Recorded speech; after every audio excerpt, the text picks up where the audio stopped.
Hello everyone, as you all know that we are in chapter 6 work power and energy, and for today our next topic is collision.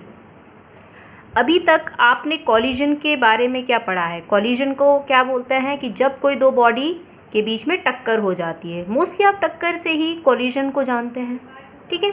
लेकिन हम जब बात करते हैं physics में या साइंस में तो कॉलिजन को थोड़ा और डीपली और एडवांस फॉर्म में हम यहाँ पे पढ़ते हैं. कॉलिजन का मतलब क्या, ये तो आपको पता ही है कि जब दो बॉडीज़ हैं वो आपस में इंटरेक्ट करेंगी. जैसे कि ये एक ए बॉडी है और दूसरी बी बॉडी है.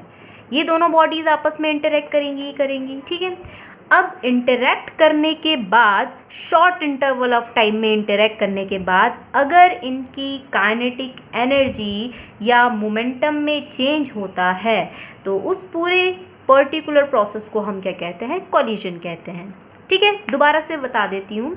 कॉलिजन क्या होता है, एक म्यूचुअल इंटरेक्शन होता है टू बॉडीज़ के बीच में for a short interval of time, जिसकी वजह से उन बॉडीज़ की एनर्जी और मोमेंटम में चेंज आता है या फिर वो रिमेन्स कंजर्व भी रह सकते हैं, ठीक है. इट मीन्स कि काइनेटिक एनर्जी कंजर्व भी रह सकती है, मोमेंटम भी कंजर्व रह सकती है, लेकिन बिफोर एनर्जी मतलब before collision and after collision वहाँ पे उनकी काइनेटिक एनर्जी और मोमेंटम क्या हो जाए, अगर चेंज हो जाए तो उस पूरे प्रोसेस को हम यहाँ पे क्या कहेंगे, कॉलिजन कहेंगे.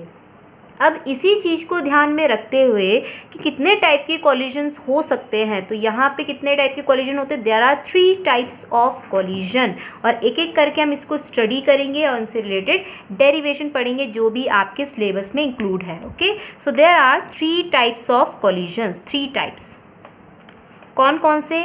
पहला तो है यहाँ पे इलास्टिक कॉलिजन. सेकेंड है इनइलास्टिक कॉलिजन, एंड थर्ड है इनइलास्टिक का ही भाई, जिसको हम बोलेंगे परफेक्टली इनइलास्टिक कॉलिजन.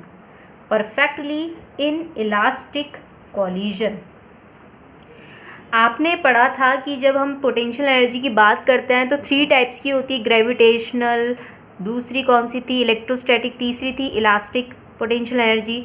तो आपको ये चीज़ याद है, जैसे ग्रेविटेशनल, इलेक्ट्रोस्टैटिक, ये सारे के सारे किस फोर्सेस के अंदर आते हैं, कंजर्वेटिव फोर्सेस के अंदर आते हैं. तो वैसे ही कहीं पे भी अगर आपको जैसे इसमें इलास्टिक आ रहा है तो इट मीन्स यहाँ पे भी कंजर्वेटिव फोर्स काम करेगा. कंजर्वेटिव फोर्स आपको पता है वो कौन से टाइप के फोर्स होते हैं, जब कोई बॉडी कंजर्वेटिव फोर्स के अंदर क्या कर रहा होता है, मोशन कर रहा होता है, तो वो जो फोर्स होता है उसका वर्क डन किस पे डिपेंड नहीं करता है, पाथ फॉलोड पे डिपेंड नहीं करता है. और अगर वो बॉडी वहाँ पे कंजर्वेटिव फोर्स के अंदर सर्कुलर मोशन या फिर क्लोज पाथ में ट्रैवल कर रही है, क्लोज पाथ वहाँ पे बना रही है, तो उस केस में वहाँ पे उसका टोटल वर्क डन 0 होता है. उसे हम कहते हैं conservative force. So there are 3 types of collision. कौन कौन से? Elastic, inelastic and perfectly inelastic. हम इन तीनों केस में देखेंगे कि टोटल एनर्जी में क्या फ़र्क आता है, टोटल काइनेटिक एनर्जी क्या होती है इसमें, और टोटल मोमेंटम कैसा होता है. तो एक एक करके इन्हें डिस्कस करते. सबसे पहली बारी आती है इलास्टिक कॉलिजन की. सो इलास्टिक कॉलिजन कैसा कॉलिजन होता है, जब भी कोई भी दो बॉडीज़ आपस में कोलाइड करेंगी तो उस केस में उसकी टोटल एनर्जी रिमेन्स कंजर्व रहेंगी. आपको एक चीज़ याद होगी जो मैंने इससे पहले टॉपिक में आपको पढ़ाया था, principle of conservation of energy, जिसमें आपको पता है कोई भी प्रोसेस अगर हो रहा है तो उस केस में टोटल एनर्जी रिमेन्स कंजर्व रहती है यूनिवर्स में.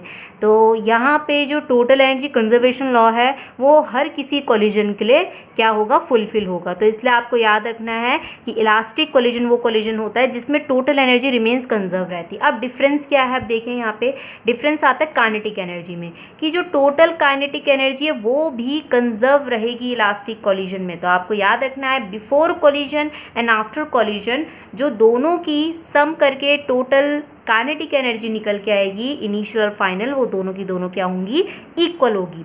तो इट मीन्स कि अगर हम बिफोर कॉलिजन की बात कर रहे हैं कि उसमें काइनेटिक एनर्जी है 10 जूल, तो आफ्टर कॉलिजन भी क्या होगी, 10 जूल. तो it means there is no loss of energy take place. It means third point यही है, there is no loss of energy take place in the form of sound, heat and light.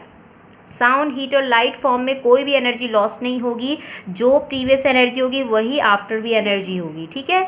तो it means कि total kinetic energy remains conserve रहती है. और आपको एक और चीज़ पता है, principle of conservation of momentum, linear momentum, तो कभी भी हम कोलिजन की जब बात करते हैं तो कोलिजन वाले केस में टोटल मोमेंटम तो रिमेन्स कंजर्व रहता ही रहता है।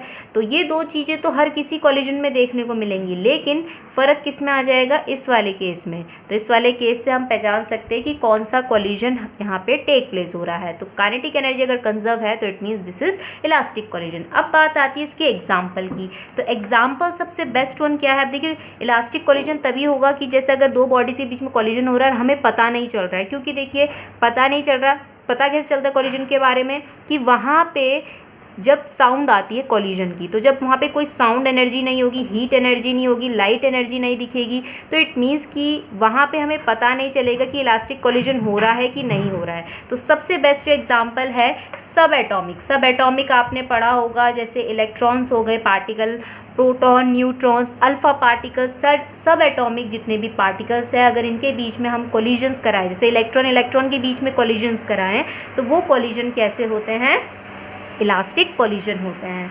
साथ ही साथ देखिए आपके ऑल अराउंड क्या प्रेजेंट है, एयर मॉलिक्यूल्स प्रेजेंट है।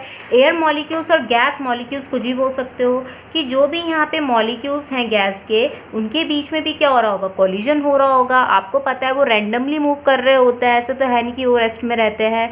तो उनके बीच में इंटरमॉलिक्यूलर फोर्स ऑफ अट्रैक्शन बहुत ही कम होता है, जिसकी वजह से गैस और एयर के मॉलिक्यूल्स आपस में बहुत तेज़ी से कोलाइड करते हैं। तो क्या आपको उनकी साउंड सुनाई दे रही है, क्या आपको कोई हीट एनर्जी या लाइट एनर्जी दिख रही है अपने ऑल अराउंड कि उनके कोलिजन टेक प्लेस हो रहा है बीच में? नहीं, ऐसा नहीं हो रहा है ना। तो इट मीन्स गैस और एयर मॉलिक्यूल्स के भी बीच में जो कोलिजन होता है वो कैसा होता है, इलास्टिक कोलिजन। इसके साथ साथ आपने ग्लास बॉल्स, साथ ही साथ एक आइवरी बॉल्स भी बोल सकते हो, बिलियर्ड्स बॉल भी बोल सकते हो। जैसे कि आपने खेला होगा बिलियर्ड गेम, जिसमें एक स्टिक रहती है और उस स्टिक के थ्रू हमें कुछ बॉल्स को, एक बॉल को हिट करना होता है और उस एक बॉल के थ्रू ही और बॉल्स क्या होती है, वहाँ पे हिट हो जाती है। ग्लास बॉल्स जिनको हम कंचे भी कहते हैं, तो कंचा हो गया और आइवरी बॉल्स, ठीक है। तो ये जो बॉल्स होती हैं इनको बिलियर्ड बॉल्स भी बोलते हैं, बिलियर्ड्स बॉल। इनके भी बीच में अगर कोलिजन होता है तो वो भी नियरली क्या माना जाता है, इलास्टिक कोलिजन माना जाता है। क्योंकि ये देखा गया है कि जो भी एक बॉल होती है वो अपनी टोटल वेलोसिटी किसको ट्रांसफ़र कर देती है, दूसरी बॉल को, जिसका मतलब यहाँ पे क्या है कि there is conservation of kinetic energy take place nearly. तो ये जो इनके बीच में कोलिजन होता है वो भी इलास्टिक कोलिजन के ही अंदर आता है, नियरली। अब सेकेंड आता है इनइलास्टिक कोलिजन। इनइलास्टिक कोलिजन में आपको दो चीज़ें तो पता ही है, कंजर्व रहेंगी, क्या, total energy remains conserved and total linear momentum is conserve. But यहाँ पे डिफरेंस किस में आता है, टोटल काइनेटिक एनर्जी में। इसमें टोटल काइनेटिक एनर्जी कंजर्व नहीं रहती। इट मीन्स कि जो हमारे पास फाइनल काइनेटिक एनर्जी होती है, मतलब आफ्टर कोलिजन जब हम टोटल काइनेटिक एनर्जी निकालते हैं तो वो कम निकल के आती है इस कंपैरिजन टू किसके, total kinetic energy before collision के। मतलब अगर हम पहले की बात करें तो काइनेटिक एनर्जी ज़्यादा होगी, और जब फाइनल इवेंट की बात करेंगे आफ्टर कोलिजन की, तो उस केस में काइनेटिक एनर्जी कम निकल के आएगी। तो इट मीन्स कि जो काइनेटिक एनर्जी वहाँ पे क्या हुई है, लूज़ हुई है, वो कहाँ चली गई है, तो वो कहाँ लूज़ हुई है, वो जो मैकेनिकल एनर्जी है, क्योंकि काइनेटिक एनर्जी को ही हम मैकेनिकल एनर्जी बोलते हैं, it is a type of mechanical energy, kinetic energy. तो सम मैकेनिकल एनर्जी किस फॉर्म में कन्वर्ट हो जाती है, साउंड, हीट, लाइट एनर्जी की फॉर्म में कन्वर्ट हो जाती है, जिसकी वजह से जो फाइनल काइनेटिक एनर्जी होती है वो हमें कम मिलती है as comparison to its initial event. अब इसका एग्जाम्पल कैसे देख सकते हैं, कॉलिजन बिटवीन कार एंड बस। आपको पता है कि जब भी कभी एक्सीडेंट होते हैं, अगर समझ लीजिए कहीं पे कार और बस का कॉलिजन हो रहा है, तो हमें दूर से पता लग जाता है। क्यों? क्योंकि वहाँ पे बहुत तेज़ साउंड आती है, और आपको पता है जब दो के बीच में यहाँ पे कॉलिजन होगा तो ऑब्वियसली वहाँ पे लाइट एनर्जी या हीट एनर्जी तो प्रोड्यूस होती ही होगी।